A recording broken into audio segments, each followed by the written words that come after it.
Welcome to everyone.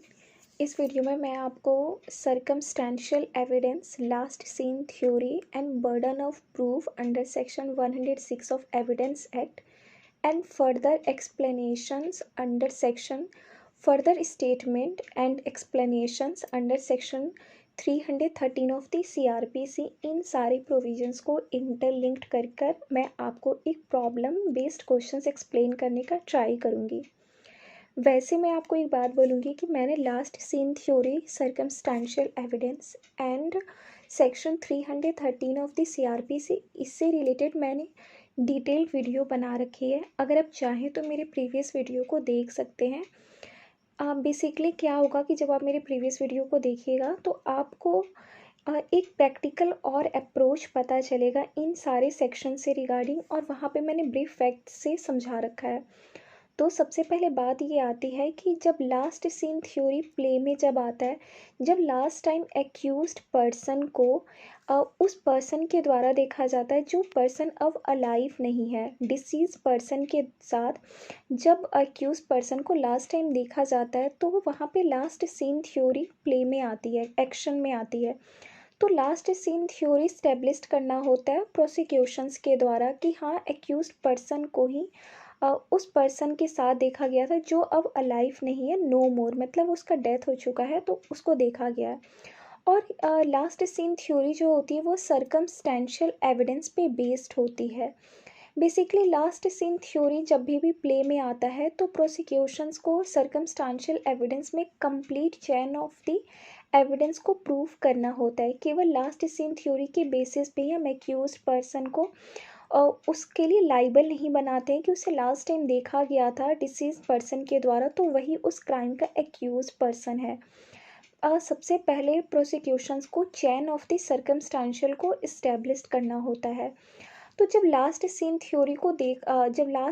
Theory and circumstantial evidence जब दोनों interlinked होता है और जब ये प्ले में आता है तो प्रोसिक्यूशन विटनेस जब पूरी तरीके से लास्ट सीन थ्योरी को इस्टेब्लिश कर देती है, देन एक रूल होता है कि बर्डन ऑफ द जो प्रूफ होता है वो प्रोसिक्यूशंस पे होता है, वो डिफेंस पे नहीं होता है। बट लास्ट सीन थ्योरी के केसेस में क्या होता है कि बर्डन ऑफ द प्रूफ जो होता है वो शिफ्ट कर दिया जाता है एक्यूज्ड पर्सन पे according to section 106 of the evidence act.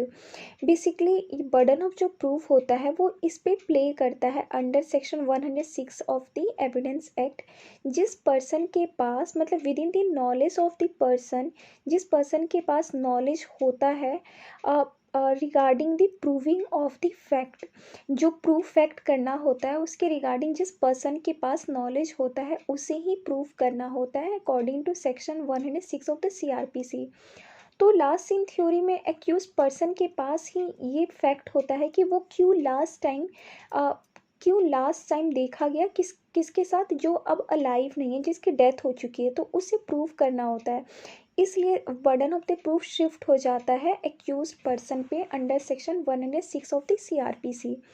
तो इस केस में क्या होता है, Ram Gopal versus state of Madhya Pradesh 2023 two bench की जजमेंट है। अभी ये फ़िलहाल 3-4 दिन पहले ये जजमेंट आया है। तो इसमें क्या होता है कि जब फर्दर एक्सप्लेनेशंस भी, जब आपको भी पता है कि सेक्शन 313 ऑफ द CRPC, इस स्टेज में कोर्ट जो होती है वो एग्जामिन करती है एक्यूज्ड पर्सन को और उससे कुछ स्टेटमेंट रिकॉर्ड किया जाता है और कुछ क्वेश्चंस भी पूछे जाते हैं। तो जब स्टेज पहुंचता है अंडर सेक्शन 313 का, जब स्टेज आता है तो जो फर्दर स्टेटमेंट रिकॉर्ड किया जाता है कोर्ट के द्वारा, तो एक्यूज्ड पर्सन वहाँ पे एक्सप्लेन नहीं कर पाता है कि क्यों वो लास्ट टाइम देखा गया था उस पर्सन के द्वारा, जो उस पर्सन के साथ जो अब अलाइव नहीं है, नो मोर, मतलब जिसकी डेथ हो चुकी है। तो वहाँ पे वो एक्सप्लेनेशन नहीं दे पाया। तो इस नॉन एक्सप्लेनेशंस को प्रोसिक्यूशंस ने अपना सबमिशंस दिया कोर्ट के सामने कि फेलियर हुआ eight the stage of the non explanations under section 313। तो ये एक स्ट्रॉन्ग इन्फ्रेंस ड्रॉन किया जाएगा कि एक्यूज्ड पर्सन ने ही उसका मतलब क्राइम किया है, मर्डर किया है डिसीज पर्सन का। और लास्ट सीन थ्योरी भी स्टैब्लिश कर दिया गया था। जो भी प्रोसिक्यूशंस विटनेस थे उन्होंने अपना, जब लास्ट टाइम देखा था एक्यूज पर्सन को, तो उन्होंने भी अपना अपना जब उनका PW1 and PW2 and PW3 जब प्रोसिक्यूशंस विटनेस वहाँ प्रोड्यूस किया गया तो उन्होंने भी अपना सबमिशंस दिया कि हाँ एक्यूज पर्सन को ही देखा गया था and complete chain of the evidence भी इस्टेब्लिश्ड किया गया। तो यहाँ पे कोर्ट ने लास्ट सीन थ्योरी को इस्टेब्लिश करते हुए and non explanations at the stage of section 313 of CRPC accused person को मर्डर की केस के लिए लाइबल बनाया गया और उसे कन्विक्ट किया गया। बेसिकली इसमें जो एक्यूज पर्सन होते हैं वो यहाँ पे कोर्ट के पास आते हैं, सुप्रीम कोर्ट के पास, कि केवल लास्ट सीन थ्योरी के बेसिस पे उन्हें इस क्राइम के लिए एक्यूज पर्सन नहीं माना जाएगा। बट यहाँ पे कोर्ट ने लास्ट सीन थ्योरी को तो देखा कि क्या प्रोसिक्यूशंस ने फुल इस्टेब्लिश्ड किया है एंड अगर लास्ट सीन थ्योरी तो सर्कमस्टांशियल एविडेंसेस होती हैं, तो क्या सर्कमस्टांशियल एविडेंस जो होती हैं उसमें complete chain of the evidence होना मैंडेटरी होता है सर्कमस्टांशियल एविडेंस के लिए। आप मेरी प्रीवियस वीडियो को देखिएगा तो वहाँ पे मैंने complete chain of the evidence को समझा रखा है। तो सर्कमस्टांशियल एविडेंस वहाँ पे सर्कमस्टांशियल एविडेंस में complete chain of the evidence भी कंप्लीट थी and then burden of the proof shift किया गया था किस पे, एक्यूज्ड पर्सन पे। और जब एक्यूज्ड पर्सन पे burden of the proof shift किया गया था और जब स्टेज आया, कौन सा stage, statement of the recording का, जो under section 313 of the CRPC का होता है, तो उसमें एक्यूज पर्सन एक्सप्लेन नहीं कर पाया कि क्यों वो लास्ट टाइम देखा गया था। तो यहाँ पे कोर्ट ने इन सारी चीज़ों को फुली स्टेब्लिश्ड पाया एंड मर्डर की केस के लिए एक्यूज्ड पर्सन को ही लाइबल बनाया।